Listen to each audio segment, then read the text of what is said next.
This is not just another YouTube channel. This is where things get real, exciting, and worth watching. If you're ready for content that actually stands out, go ahead and subscribe right now. Trust me, you won't regret it. The morning it all fell apart started like any other Monday. I grabbed my coffee from the kitchen counter, kissed my husband on the cheek out of habit more than affection, and headed out the door 40 minutes before him. He'd been on the late IT shift rotation for 3 months 10 to 7, so we rarely drove together anymore, which I told myself was fine. Which I told myself a lot of things were fine. I badged into the building at Hartwell Financial Group at 7:52, just like always. Or at least, I tried to. The turnstile beeped red. I tried again. Red. Marcus at the security desk, not my husband, a different man, a kind one with reading glasses perpetually pushed up on his forehead, looked up from his monitor, and his expression changed in a way that made my stomach drop. "Miss Carter," he said carefully, "I'm going to need you to come with me." I stood there with my coffee cup in my hand and my laptop bag on my shoulder and thought, absurdly, that I had a 9 o'clock meeting I could not be late for. I thought about the quarterly analysis I'd stayed up until midnight to finish. I thought about everything except what was actually happening, because my brain refused to go there yet. Marcus walked me to a small room off the main lobby. 2 people from corporate security were already inside. My badge had been flagged, they told me. At 11:17 the previous night, my credentials had been used to access the executive compensation database, a restricted system that even I, as a senior financial analyst, had no clearance for. I told them I had been home all night. I told them I'd been in bed by 10. I told them I could show them my phone, my Netflix history, the half-eaten bowl of cereal I'd left on the nightstand. I told them I had not been anywhere near this building at 11:17. They were polite. They were also very clearly waiting for someone. That someone arrived at 8:10. My boss walked in, and behind him was the head of IT security, and behind her was my husband. And the look on his face when he saw me sitting at that table, it wasn't surprise. It was something else. Something careful. Something calculated. My boss looked at me with an expression I had never seen on him before. He had been my advocate for 6 years. He had pushed for my last 2 promotions. He had written a letter to the executive committee on my behalf when I was passed over for a role I absolutely deserved. Seeing confusion and something that looked almost like disappointment on his face was one of the worst moments of my life. "Can you explain," he said quietly, "why your credentials were used to pull salary data on 14 senior executives last night?" The silence in that room was extraordinary. My husband cleared his throat. "There may be a simple explanation," he said. "She sometimes asks me to log in on her behalf when she's working remotely. She's done it before." The air went out of my lungs. That was a lie. A complete and total lie. I had never asked him to do that. I had never even suggested it. But the way he said it, so calm, so helpful, so reasonable, I watched my boss's face shift slightly, and I understood in that moment exactly what my husband was doing. He was building a story. He was building it right in front of me, and he was using my own name as the foundation. I looked at him. He looked at the table. "I never asked you to do that," I said. "Honey," he said. And the way he said that word made me want to put my coffee through the wall. "You were stressed about the deadline. You mentioned the database. I mentioned it to you in passing. I said I needed data from it. I did not ask you to access it." My boss held up a hand. He asked my husband to step outside. He asked me to stay. What followed was 3 hours of the most uncomfortable conversation of my professional life. They pulled the access logs. The login had originated from our home IP address, my husband's work laptop, and my credentials, which he had access to because I had, stupidly, kept my passwords in a shared notes app we'd set up years ago for grocery lists and home maintenance reminders. I had never thought to move them. It had never occurred to me to be afraid of the person I slept next to. My boss believed me. I need to say that, because it mattered more than I can explain. He looked at the logs, he looked at the timestamps, he looked at the fact that my husband's own laptop had initiated the session, and he said he believed me. But believing me and solving the problem were 2 different things. Because my credentials had been used, and the company had a policy. And my husband had already planted the seed that I had asked him to do it. I drove home that afternoon on administrative leave, pending a formal investigation. I sat in my car in the driveway for 11 minutes before I went inside. My husband was already home. He'd been sent home too, though for unrelated IT protocol review, he said. He was in the kitchen making pasta like nothing had happened. Like the world wasn't on fire. I stood in the doorway and I asked him, very quietly, why. He put down the spoon. He turned around. And then he did what he had always done in every difficult conversation we'd ever had. He made it about me. He said I was overreacting. He said it wasn't a big deal. He'd just been curious about the compensation structure because he thought I was being underpaid and he wanted to advocate for me. He said he'd done it out of love, out of concern, out of wanting to protect our financial future, and wasn't it sad? Wasn't it just so sad? That I could stand there and treat him like a criminal for caring about us. I had heard versions of this speech for 4 years. The first time had been about the joint bank account he'd moved my savings into without telling me so we'd have a stronger emergency fund together. I thought you'd be happy. The second time had been about the credit card he'd opened in my name to cover a family emergency with his brother, a $10,000 loan that had quietly accumulated 15% interest for 8 months. Before I found the statement. The third time had been about why we were driving separately now that he was on the late shift, which had somehow become my fault, my coldness, my inability to be flexible. I had believed him, every time. I had apologized, every time. I had shrunk myself a little smaller, every time, until I was a version of myself I barely recognized, someone who checked the joint account daily with a knot in her stomach, who kept her promotion news small to avoid the silence that fell over him when my career went well, who had slowly, quietly stopped telling people at work that she was married because she didn't know how to explain the complicated thing that her marriage had become. But standing in that kitchen, looking at a man making pasta with a wooden spoon, I felt something shift. Something very quiet and very final. I didn't argue with him that night. I sat with my pasta and I thought. The investigation took 2 weeks. During those 2 weeks, I was at home, and I had nothing to do but think, and what I started thinking about was the pattern. Not just the bank account and the credit card and the access logs. The pattern of my career. I pulled out 4 years of performance reviews. I laid them on the dining room table while my husband was at work. I looked at them the way I looked at financial data, objectively, comparatively, without the story I'd been telling myself layered over the numbers. The reviews before we got married were excellent. Consistently excellent.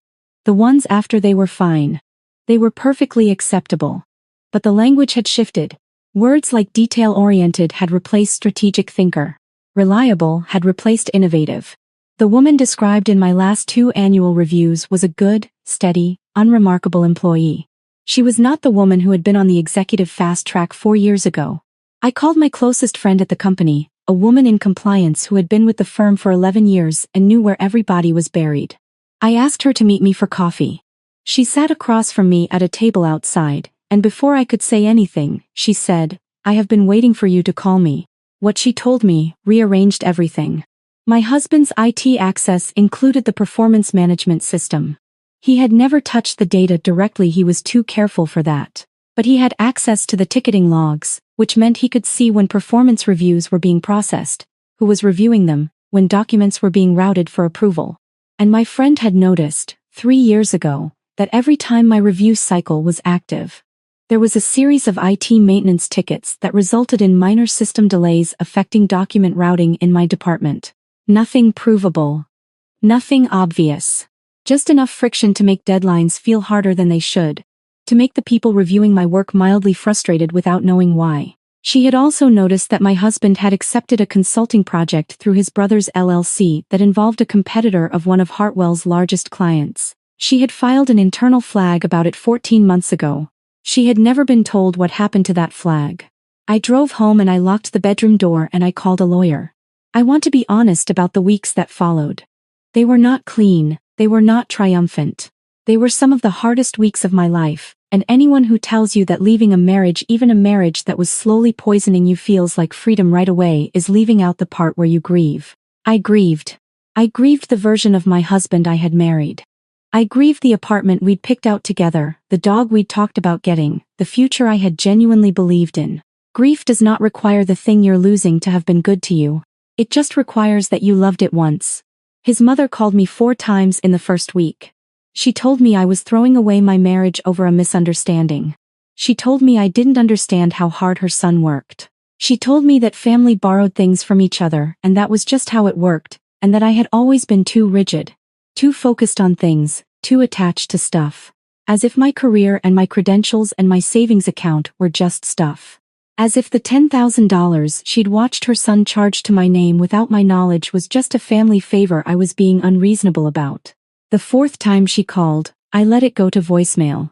I did not call back. My husband, for his part, moved through the separation with a kind of cold efficiency that told me he had been preparing for it longer than I had. He had transferred a significant portion of our joint savings 3 weeks before I filed my lawyer caught it. He had also, I discovered, listed his brother as a co-signer on a personal loan taken out in my name 18 months earlier. That one cost me 3 nights of no sleep and a very long meeting with my attorney. But here is what I want to say about having a good lawyer, and about documentation, and about the fact that my husband worked in IT and therefore had left a very detailed electronic trail of everything he had ever done. The truth, when it finally comes out completely. It does not come out in pieces. It comes out all at once, like a drawer pulled too far from its tracks, and everything spills onto the floor, and you stand there looking at the totality of it, and it is a lot to look at. The transferred savings were recovered.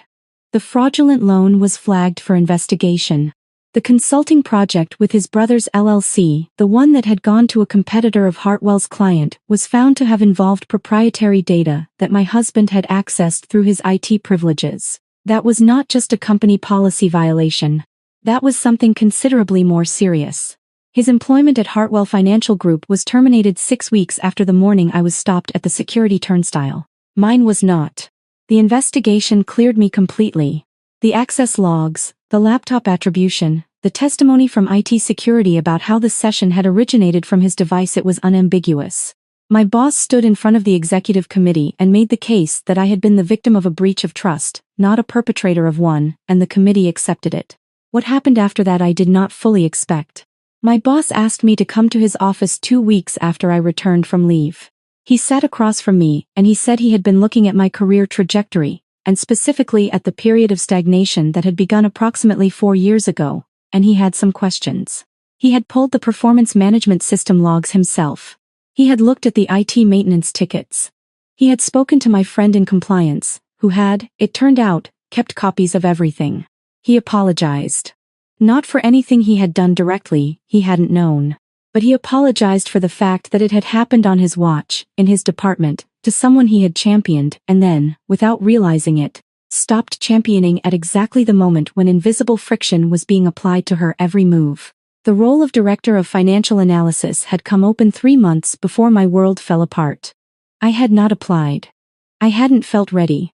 I hadn't felt like myself in so long that I'd forgotten what my professional instincts actually sounded like. My boss asked me to apply now. I did. The divorce was finalized on a Tuesday in November. My attorney negotiated the recovery of the fraudulent loan amount, a fair division of the joint assets minus the illegally transferred funds, and a clause that held my husband, my ex-husband, financially responsible for any future claims arising from his brother's consulting activity that had been conducted under my financial profile. The loan, his mother had been so certain I should feel guilty about the supposed family gift that had been dangled over my head for 4 years as proof of my obligation to accommodate, to share, to be grateful, that was considered during the asset division. The math was not in his favor. I stood outside the courthouse and I breathed the November air, and I called my friend in compliance, and she said, "Get dinner with me. I have been waiting to celebrate you for a long time. I want to tell you about the woman I had become by the end of those 4 years. Because I think it's important to name it. I had been smart enough to see the patterns but too conditioned to trust what I saw. Every time I had noticed something that felt wrong, the account, the card, the reviews, the strange silences, when I came home happy about something that had happened at work. I had run it through his version of reality first. And his version always had an explanation. His version always made my discomfort into a character flaw. Too rigid. Too focused on stuff. Too suspicious. Too cold. I had believed him, not because I was stupid, but because I loved him. And love makes you want to believe the version of events that doesn't require you to accept that the person beside you has been working quietly against you. What I needed, and what I did not have until it was almost too late, was a single person who would look at the pattern with me and say, "No, this is not normal, this is not okay, and you are not overreacting." My friend in compliance was that person. My boss, once he understood, became that person. If you are listening to this and something feels wrong, if the story you're being told about yourself doesn't match the person you remember being, please find that person. Please find someone who will look at the drawer full of evidence with you and call it what it is. I started the director role in January. My first week, I reorganized my team's workflow in a way that eliminated 3 recurring bottlenecks that had been making everyone mildly miserable for 2 years. My boss stood in the doorway of my office on Friday afternoon and said, "There she is." I didn't fully understand what he meant until later, and then I understood completely. I moved into a new apartment in February. It was smaller than the one I'd shared with my ex-husband, but it was mine. Every corner of it was mine. Every key to every lock was accounted for, and there was no shared notes app, and there were no passwords left anywhere they didn't belong. Some evenings I sit at my kitchen table with my laptop and my coffee, and I think about the version of me who stood at a security turnstile with a coffee cup and a laptop bag and felt, for one terrible moment, like the ground had disappeared beneath her feet. I think about how close I came to accepting his explanation. How close I came to letting the pasta dinner and the reasonable voice and the architecture of 4 years of small, incremental persuasion convince me one more time that I had it wrong. The ground did not disappear. It just revealed itself to be something different than I'd been told it was. I had been standing on his version of reality for 4 years. I am standing on my own now. It is not as comfortable, some days. It requires more from me. But it holds. It holds completely. I want to say one last thing. For anyone who has a family member or a mother-in-law or a husband's brother who has been the reason you felt like your own life was something you needed to apologize for, you do not owe anyone access to what you have earned. Not your car, not your credentials, not your savings, not your professional reputation, not your sense of yourself. Love is not a debt that can be collected on demand. Family is not a password you are required to share. And when someone tells you that your discomfort with having these things taken from you means there is something wrong with you, that is not love talking. That is control, dressed up in the language of love, hoping you won't notice the difference. I noticed. Eventually. It was enough. They say just forget. Move on like it's easy. But forgetting you feels like remembering someone I've never seen. I've been trying to erase you from the places in my mind, but the harder that I fight it, the more you're hard to leave behind. Every memory keeps slipping through the cracks I try to close, like a face I should remember, but somehow never know. Forgetting you feels impossible, like chasing something I can't hold, like trying to remember someone that I've never even known. I keep reaching through the silence for a past I can't undo, 'cause letting go of what we had feels like losing something true. Every moment turns to fragments, every thought just fades to blue, like I'm searching for a feeling that still only leads to you. Forgetting you feels impossible, like chasing something I can't hold, like trying to remember someone that I've never even known. I keep reaching through the silence for a past I can't undo, 'cause letting go of what we had feels like losing something true.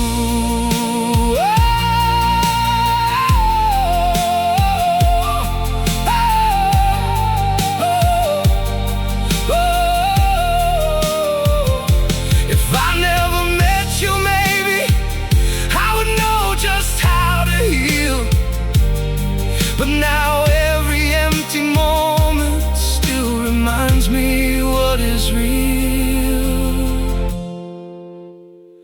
Forgetting you feels impossible, like chasing something I can't hold, like trying to remember someone that I've never even known. I keep reaching through the silence for a past I can't undo, 'cause letting go of what we had feels like losing something true.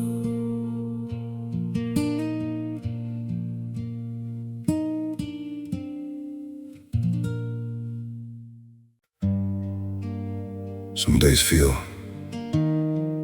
off, like I'm standing but still falling. A little pain, a little tired, and no one to tell it all to.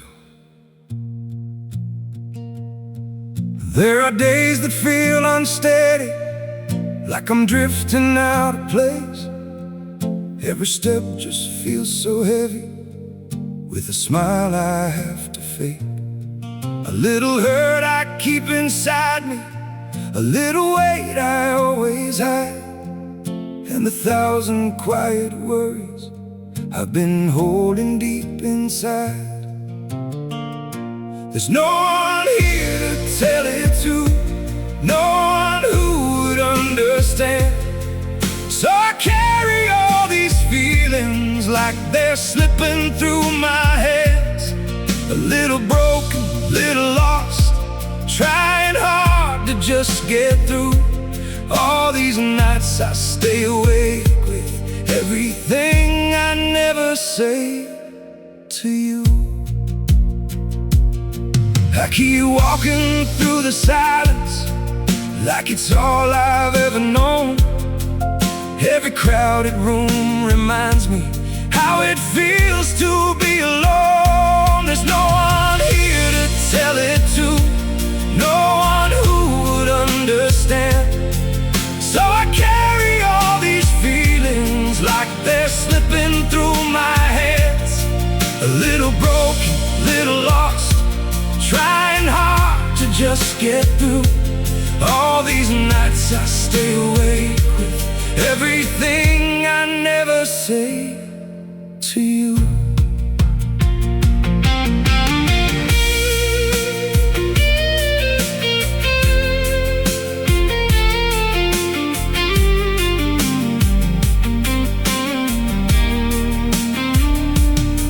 Maybe one day I'll be stronger, maybe I'll learn how to speak, but for now I keep it buried in the parts of me too weak. There's no one here to tell it to, no one who would understand. So I carry all these feelings like they're slipping through my hands. A little broken, little lost, trying hard to just get through. All these nights I stay awake with everything I never say to you.